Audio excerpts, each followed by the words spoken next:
بسم الله الرحمن الرحيم.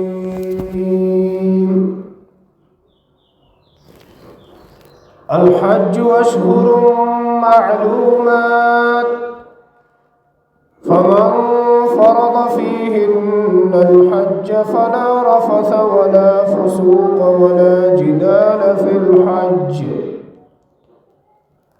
وما تفعلوا من خير يعلمه الله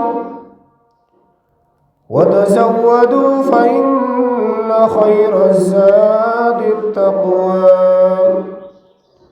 واتقون يا أولي الألباب.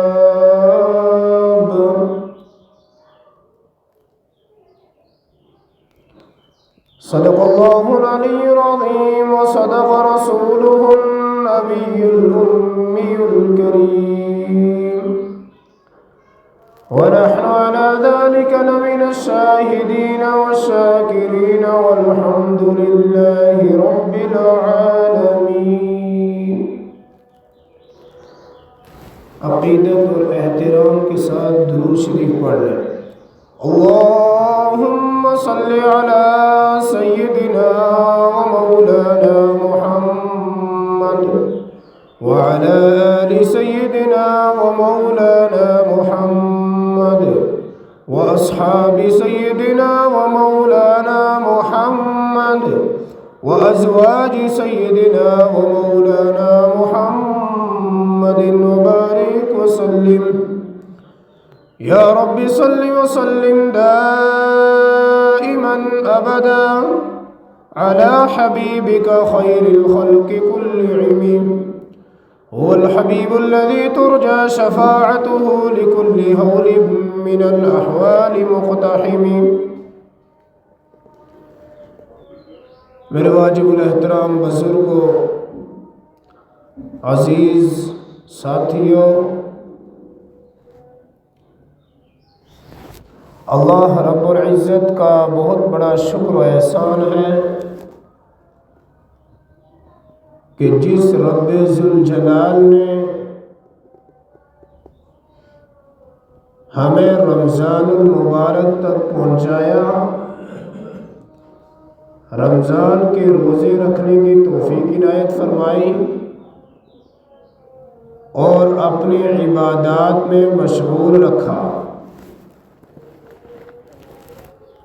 اب رمضان ہم سے الوداع ہو گیا اور شوال المکرم آ گیا.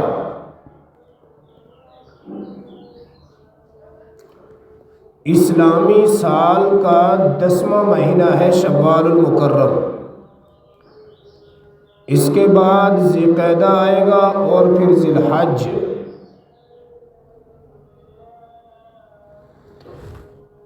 تو اس کے بعد محرم سے اسلامی سال کا آغاز ہو جاتا ہے. میں شوال المکرم کی نسبت سے 5 باتیں آپ حضرات کی خدمت میں عرض کروں گا. دعا کریں اللہ تعالی ہم کو صحیح کہنے کی توفیق نصیب فرمائے اور پھر اس پر ہم سب کو عمل کی توفیق نصیب فرمائے. انسان عمل کی نیت سے سنے اور عمل کرنے کی اگر کوشش کرے تو پھر تھوڑی بات بھی بڑی ہے،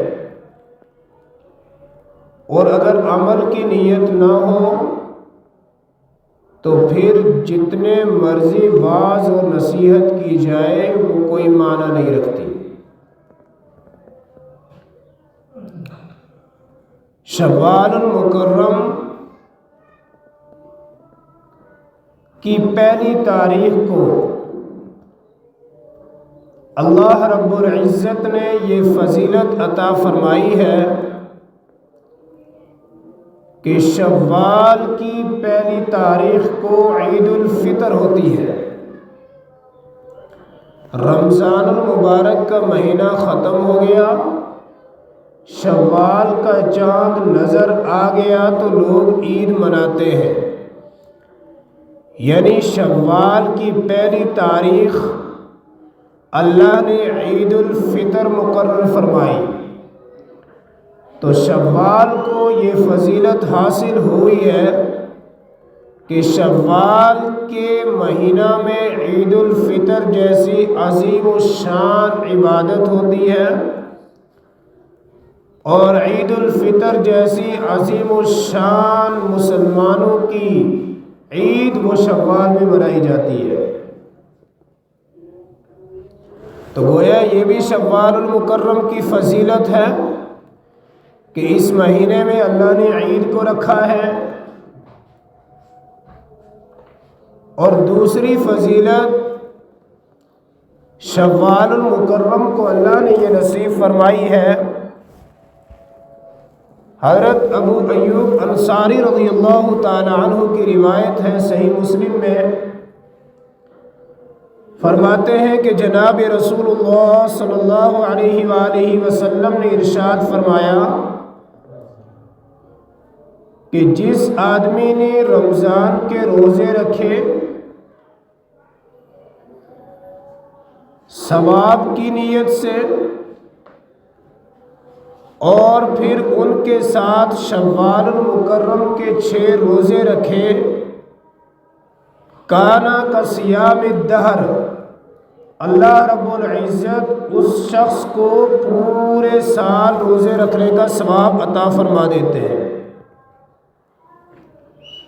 یعنی بندہ رمضان المبارک کے روزے تو رکھے گا ہی،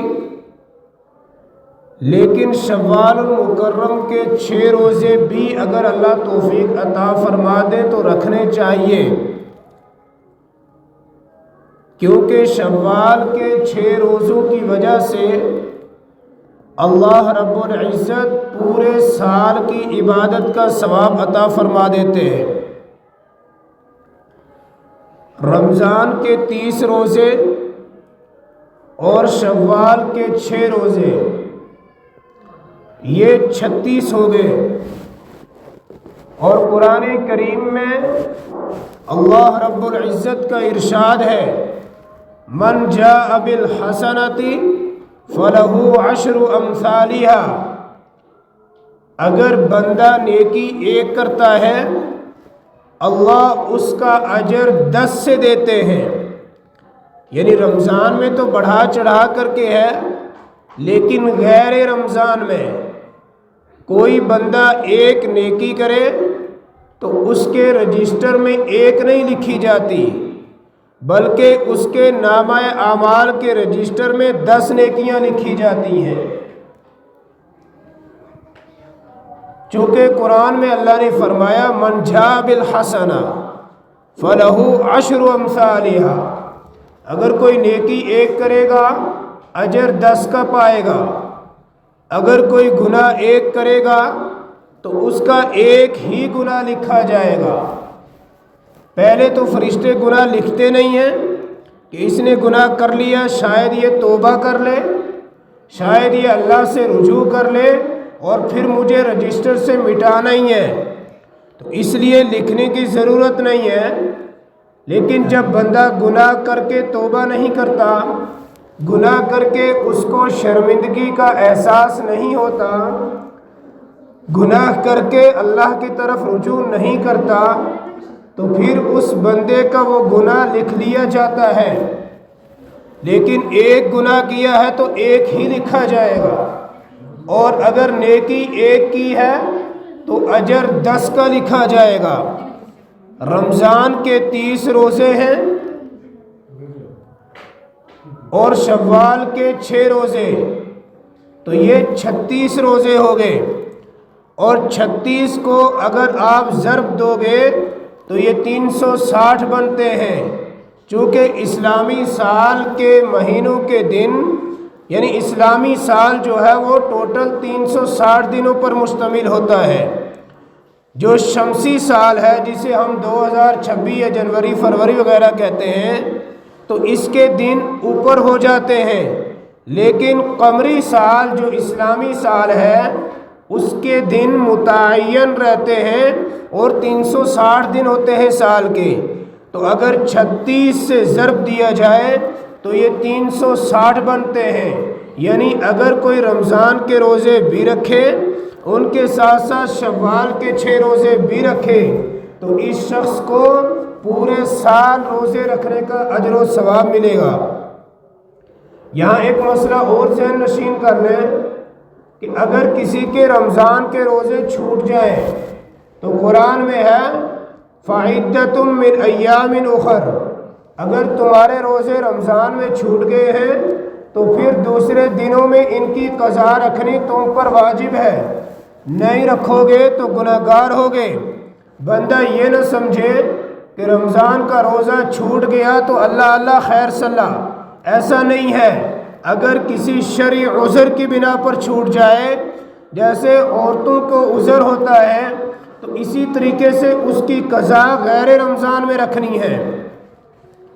اب غیر رمضان میں یعنی عید کے بعد شوال میں پہلے قضا روزے رکھے جائیں گے یا جو شوال کے روزے وہ رکھے جائیں گے؟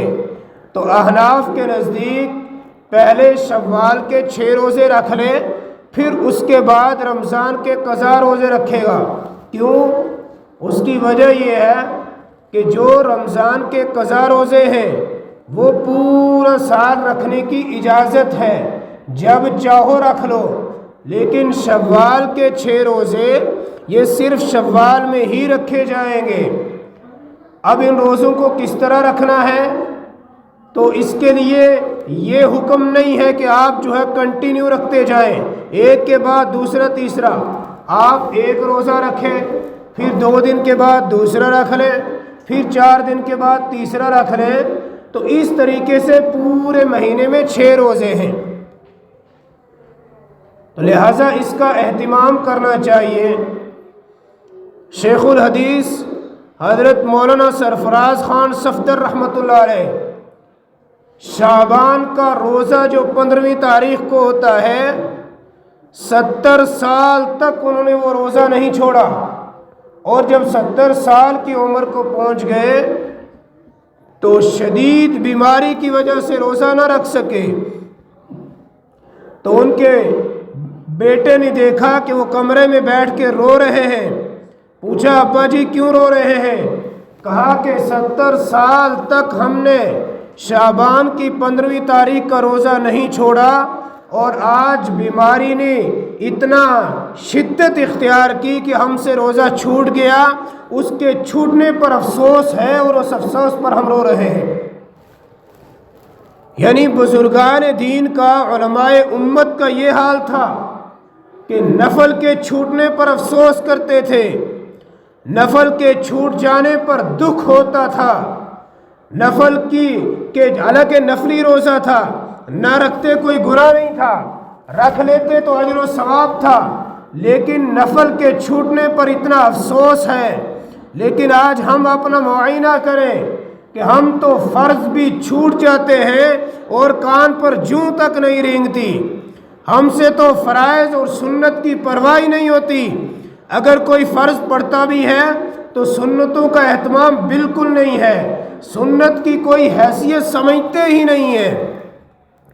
حالانکہ کل قیامت کے دن جب بندے کے فرائض کم پڑ جائیں گے، جب فرض عبادت میں کوتاہی آ جائے گی، وہ اخلاص کے ساتھ نہیں پڑے ہوں گے یا پڑے ہوں گے لیکن کم پڑے ہوں گے، تو اس کے لیے فوراً جہنم کا آرڈر نہیں ہوگا، بلکہ اللہ رب العزت فرشتوں سے کہیں گے کہ اس کے نامہ اعمال کی کتاب کو کھولو اور سرچ کرو، اس میں تلاش کرو، اس نے کوئی نفل تو نہیں پڑھے تھے، یا اس نے کوئی نفلی روزے تو نہیں رکھے تھے، یا اس نے کوئی نفلی صدقہ تو نہیں دیا تھا، یا اس نے کوئی اور نفلی عبادات تو نہیں کی تھی۔ اگر اس بندے کے نامہ اعمال سے نفلی عبادات نکل آئیں گی تو اس کا بیڑا پار ہو جائے گا۔ اس لیے نفل کو ہلکا نہ سمجھیں، سنتوں کو ہلکا نہ سمجھیں۔ علماء کرام نے لکھا ہے جب بندے کے دل سے نفل کی اہمیت چھوٹتی ہے تو وہ سنت کی عظمت اس کے دل سے نکل جاتی ہے۔ اور جب سنت کو چھوڑتا ہے تو پھر فرض اس کے سامنے کوئی چیز نظر نہیں آتا، لہٰذا وہ فرض کو بھی ہلکا پھلکا سمجھتا ہے، اور نفل چھوڑنے کی وجہ سے سنت چھوٹتی ہے، سنت چھوٹنے کی وجہ سے اس کے فرض بھی قضا ہو جاتے ہیں۔ اس لیے جمعہ کی نماز کے بعد دعا کے بعد اس طریقے سے دوڑتے ہیں کہ جیسے یہ سنتیں فرض کے بعد ہے ہی نہیں ہے، پڑھنی ہی نہیں ہے، حالانکہ باہر جا کر کے دھوپ لگا رہے ہوتے ہیں، گپ لگا رہے ہوتے ہیں، لیکن 4 سنتیں پڑھ کے راضی نہیں ہیں، حالانکہ وہ علماء جو نفل کے چھوٹنے پر رو رہے ہیں، اور ہم سنتوں کو قربان کر کے، حالانکہ سنت مؤکدہ کو قربان کر کے اور باہر خوشی سے اور ہنس رہے ہوتے ہیں۔ اس پر ہمیں کوئی افسوس نہیں، لہذا کوشش کریں کہ سنت کی پابندی ہو، نوافل کی پابندی ہو، تاکہ ان کی برکات کی وجہ سے اللہ ہمیں فرض پر قائم و دائم رکھے۔ تو شوال کی دوسری فضیلت، شوال کے 6 روزے ہیں، لہذا اہتمام کے ساتھ رکھنے چاہیے، نفلی روزے ہیں، اللہ تعالی ہم سب کو رکھنے کی توفیق عطا فرمائے۔ اور تیسری شوال المکرم کی فضیلت کہ شوال ہی میں حضرت اماں جان عائشہ صدیقہ رضی اللہ تعالی عنہا کا نکاح ہوا ہے، اور شوال ہی میں رخصتی ہوئی ہے۔ ہمارے ہاں یہ مشہور ہے، بلکہ اسلام سے پہلے لوگوں میں مشہور تھا کہ شوال المکرم کا مہینہ الیاذ باللہ کوئی منحوس مہینہ ہے، یعنی اس مہینے میں جو نکاح ہوتا ہے، جو بیاہ ہوتا ہے، شادی ہوتی ہے، تو ان کی طلاق ہو جاتی ہے۔ حالانکہ یہ صرف واہیات بات ہے، اسلام کا نکاح سے کسی رات اور دن کا تعلق نہیں ہے کہ اس رات میں نکاح ہوگا تو طلاق ہو جائے گی۔ طلاق کے معاملات انسان کی زندگی پر منحصر ہیں، اگر وہ آپس میں ٹھیک ہے تو رشتہ نبھ جاتا ہے، اگر ان بن ہو جائے تو پھر طلاق کی نوبت آتی ہے۔ حضرت اماں عائشہ صدیقہ رضی اللہ تعالیٰ عنہ کا نکاح شوال المکرم میں ہوا تھا۔ یہ شوال میں نکاح کرنا اس بات کا ثبوت ہے کہ شوال کوئی جو ہے ایسا مہینہ نہیں ہے، حالانکہ جس کی وجہ سے طلاق کی نوبت آئے، جس کی وجہ سے گھریلو حالات خراب ہوں، یہ صرف یہود و نصارہ کی اتہام پرستیاں ہیں، اور ان کی وہ جو ہے کنفیوژن کرنے والی باتیں ہیں، اسلام کا اس بات سے کوئی تعلق نہیں ہے۔ لہذا ام المومنین سیدہ عائشہ صدیقہ رضی اللہ تعالیٰ عنہا فرماتی ہیں کہ اپنے بیٹوں اور بیٹیوں کے نکاح شوال میں کیا کرو۔ اس کے 2 فائدے ہیں، ایک تو سنت رسول پر عمل ہو جاتا ہے کہ شوال میں حضرت عائشہ کا نکاح ہوا، اور اس کائنات میں جتنا کامیاب نکاح حضرت عائشہ اور محمد الرسول اللہ کا ہے، اتنا کسی اور کا نکاح کامیاب نہیں ہے۔ نکاح کے خطبے میں جہاں زوجین کو بہت ساری دعائیں دی جاتی ہیں، ان میں سے ایک دعا یہ بھی ہے، اے اللہ ان کی زندگی کو ایسی کامیاب زندگی بنا دے جیسی تو نے حضرت عائشہ اور محمد الرسول اللہ کی زندگی کامیاب بنائی تھی۔ تو اگر شوال المکرم میں نکاح کرنا کوئی منحوس واہیات بات ہوتی تو طیبہ کائنات کا نکاح محمد الرسول اللہ سے شوال کے مہینہ میں نہ ہوتا۔ اور دوسری وجہ، ایک تو شوال میں نکاح کرنے سے سنت رسول پر عمل ہوتا ہے، اور دوسری وجہ یہ جو لوگوں کے ذہنوں میں اتہام پرستی بیٹھ چکی ہے کہ یہ شوال کا مہینہ نعوذ باللہ کوئی غلط مہینہ ہے، تو یہ اس کا بھی سد باب ہوتا ہے، اور اس جو ہے تہم کو بھی کا بھی خاتمہ ہوتا ہے۔ یہ 2 برکات شوال المکرم میں نکاح کرنے والوں کو نصیب ہوتی ہیں۔ شوال المکرم کے مہینے کی تیسری فضیلت حضرت عائشہ صدیقہ رضی اللہ تعالیٰ عنہ کا نکاح ہے جو شوال میں ہوا ہے۔ حضرت عائشہ صدیقہ رضی اللہ تعالیٰ عنہ کا نکاح شوال میں ہوا۔ اہل سنت والجماعت کے ہاں پرنٹ کی جو تصاویر ہوتی ہیں یہ جو ہے متفقہ طور پر حرام ہے، پرنٹ تصویر، لیکن ایک ڈیجیٹل تصویر ہے جسے کیمرے کی تصویر کہا جاتا ہے۔ اس میں علماء کا اختلاف ہے، بعض اس کو حرام کہتے ہیں، بعض اس کو جائز کہتے ہیں، لیکن جن علماء نے ڈیجیٹل تصویر کیمرے کی تصویر کے حلال کا فتویٰ دیا ہے تو وہ اپنی ضروریات کے تحت فتویٰ دیا ہے، جیسے پاسپورٹ ہو یا کوئی دیگر چیزیں ہوں جیسے لائسنس یا آئی ڈی کارڈ وغیرہ، یا ان چیزوں کے لیے آپ استعمال کر سکتے ہیں، یا اسلام کے تحفظ اور بقا کے لیے اگر آپ کو کوئی ضرورت پیش آ رہی ہے، اسلام کی نشر و اشاعت کے لیے کوئی ضرورت پیش آ رہی ہے تو آپ کے لیے ڈیجیٹل تصویر حلال قرار دی گئی ہے۔ لیکن غیر ضروری طور پر کیمراز کا استعمال اور غیر ضروری تصاویر، چاہے کوئی بھی یہ کام کرے تو یہ غیر ضروری تصاویر جائز نہیں ہے۔ اب بہت سارے لوگ اعتراض کرتے ہیں کہ جی مولوی حضرات بھی تو ویڈیوز بناتے ہیں۔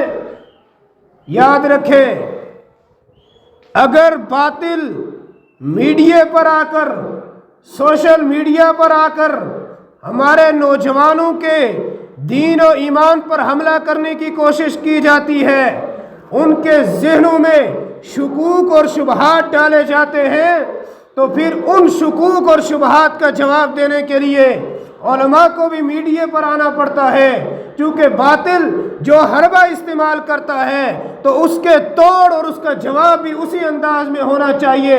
جو علماء کرام ویڈیوز بنا کر کے سوشل میڈیا پر اپلوڈ کرتے ہیں، اس کے بہت سارے فائدے ہیں، اور ان میں سے کچھ ایک فائدے بتاتا ہوں۔ ایک تو باطل کی جو باطل اور فرقہ الگ سے جو اسلام سے خارج مذاہب ہیں جیسے قادیانی وغیرہ، ان کے جو اشکالات اور شکوک نوجوانوں کے دلوں میں بیٹھتے ہیں، ان کا جواب آ جاتا ہے تو ہمارے نوجوان کا ذہن صاف ہو جاتا ہے۔ دوسری وجہ، جہاں اس بے حیائی اور اس فحاشی کے دور میں جہاں سوشل میڈیا کو کھولتے ہی اس قسم کی غلط تصاویر اور غلط چیزیں سامنے آ جاتی ہیں، تو ان میں اگر کوئی اچھی بات سامنے آ جائے اور اس اچھی بات کی وجہ سے اللہ کسی کی زندگی بدل دے، یہ بھی ایک فائدہ ہے۔ تیسری چیز کہ اس کو قرآن اور حدیث کے علم کے ساتھ اس کا ذہن جڑتا ہے اور اس کا شوق پیدا ہوتا ہے، بہت ساری برائیوں سے وہ رکنے کا ذریعہ بن جاتا ہے۔ اس لیے جہاں بہت ساری فحاشی اور بے حیائی کی چیزیں آتی ہیں تو وہاں اللہ اور اللہ کے رسول کی بات کرنے والا اگر کوئی سامنے آ جائے تو کوئی حرج کی بات نہیں ہے، بلکہ یہ اسلام کی اشاعت اور اسلام کی حفاظت کا ذریعہ ہے۔ اور چوتھی شوال المکرم کی فضیلت کہ نبی اکرم صلی اللہ علیہ وسلم نے ایک مرتبہ شوال میں رمضان المبارک میں اعتکاف کرنے کی نیت کی، لیکن کچھ حالات کی وجہ سے رسول اللہ اعتکاف نہ کر سکے تو اللہ کے نبی نے اپنے اعتکاف کی قضا شوال میں کی تھی، لہٰذا یہ بھی شوال المکرم کو اعزاز حاصل ہے۔ اور پانچویں فضیلت یہ ہے کہ شوال المکرم ایام حج کے مہینوں میں سے، یعنی کہ شوال سے حج کی تیاریاں شروع ہوتی ہیں اور شوال سے حجاج اکرام حج کے لیے روانہ ہوتے ہیں، تو یہ فضیلت بھی شوال کو حاصل ہوتی ہے۔ یہ 5 باتیں میں نے عرض کی ہیں۔ اللہ تعالیٰ سے دعا کریں اللہ ہم سب کو عمل کی توفیق نصیب فرمائے۔ وآخر دعوانا الحمدللہ رب العالمین۔